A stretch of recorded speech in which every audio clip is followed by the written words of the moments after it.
Dickinson 95-7 the game. How impactful was Draymond tonight, and just the way he would push the pace just consistently? How much of an impact has that made on this series, and just again his game in general? I mean, where would you put it as far as just all-time games from him? I mean, I don't know about all-time games. He's had a lot of them to pick from, but in terms of just his aggression on both ends of the floor, his decisiveness, like you said, there's not a lot of big guys that can stay in front of him full steam ahead in transition, and push the defense on their heels. And then on top of that, he's making so many plays on the defensive end. So. A lot's been said about his game as of late, and he's continued to take it up a notch.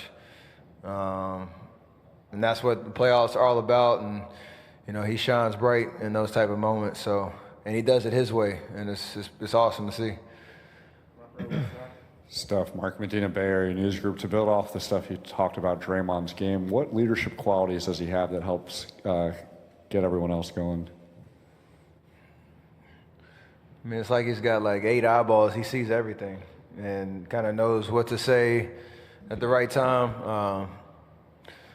Watched him talk to JB after the missed dunk and kept him engaged, talking to Coach about some certain play calls and reads, even going into the game talking about different defensive strategies and whatnot. So he's just observant of everything and has just a high basketball IQ.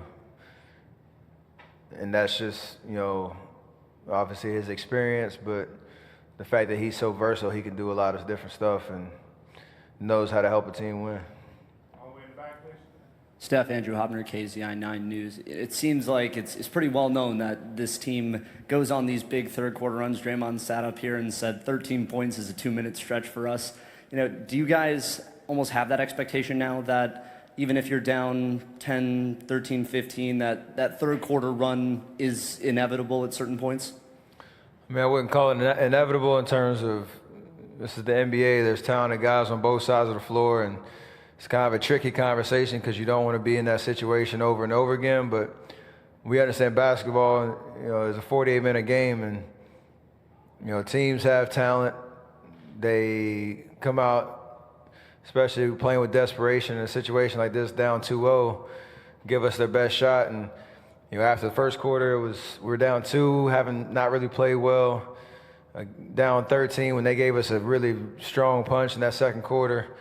But there's no panic or in the locker room, keep our composure. We talk about certain adjustments, and our energy and our effort in the third quarter. Whether you make or miss shots, you can live with that. So.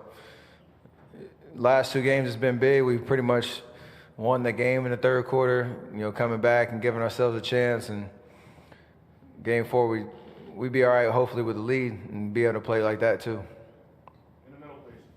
Colin Ward-Henninger, CBSSports.com. Steph, you had the big win against Houston. You now have the back-to-back second-half comebacks, and this one in Portland. Do you think that the toughness of this team over the last few years has been underrated because of the style that you guys play? I mean, you don't win without that competitiveness and that killer instinct and just finding different ways to win games in different styles. And tonight, and as of late, obviously with KD out, it's those other, I call them the other guys, but, they know who they are, that step foot on the floor and play with confidence. Quinn was tremendous in that first, 4 to 5 minutes in the fourth quarter, decisive, getting to his spots, making plays. JB all night stepping up. Alonzo hit a big shot in the corner. Hit a big 3 for us. So everybody, when they step foot on the floor, know they can help us play, and we got to play that way. Shorthanded and doing it by committee and having each other's back. So it requires a certain amount of toughness to do that for sure. Jamal Corner, Reuters. Steph, given kind of the degree of difficulty of the last couple games, the comebacks, kind of not to mention, the underdog status, if you will, that you guys have kind of taken on since Kevin's injury, does that make these last few victories just that much more satisfying? I don't know. We've been in this situation before, chasing the finals appearance, and it's kind of hard to separate all the different narratives. It's just about winning and doing whatever it takes to win. So we're going to keep that same mentality no matter what's thrown at us. And again, we're one win away from 5th straight finals. Like, a lot goes into that, and you can spend all day talking about all the different storylines. It's just you got to win games and figure it out. On the right side, please. Steph, Tom Ward, Coin TV. You mentioned a desperate team, and that's what Portland will be on Monday. How much of a priority will it be within your guys' huddle to, close this series out and not give them any semblance of having a shot in this series? The mentality stays the same.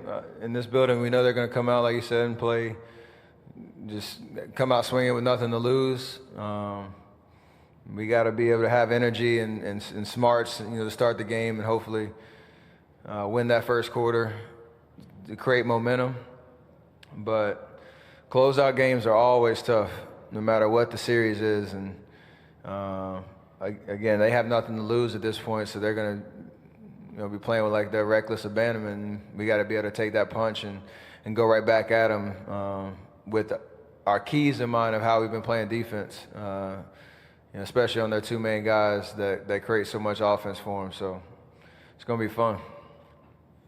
Steph, 2 things about Draymond. Mark Schwartz, ESPN. First of all, he dropped like 20 pounds in the last couple of months of the regular season.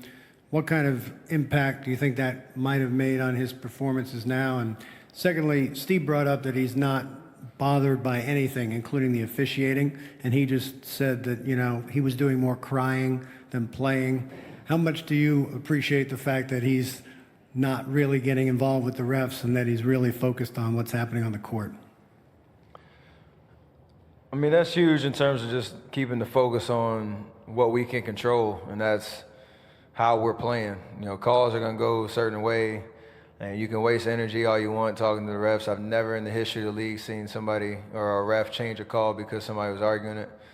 So it's just a matter of understanding the moment and what it takes to win at this level and be consistent. So whether it's taking care of your body, and like you said, the transformation he made during the season where you can play 38 minutes at that pace on both ends of the floor and be as strong in the first quarter as he is, or in the fourth quarter as he is, to start the game, and just the way that he keeps attacking. So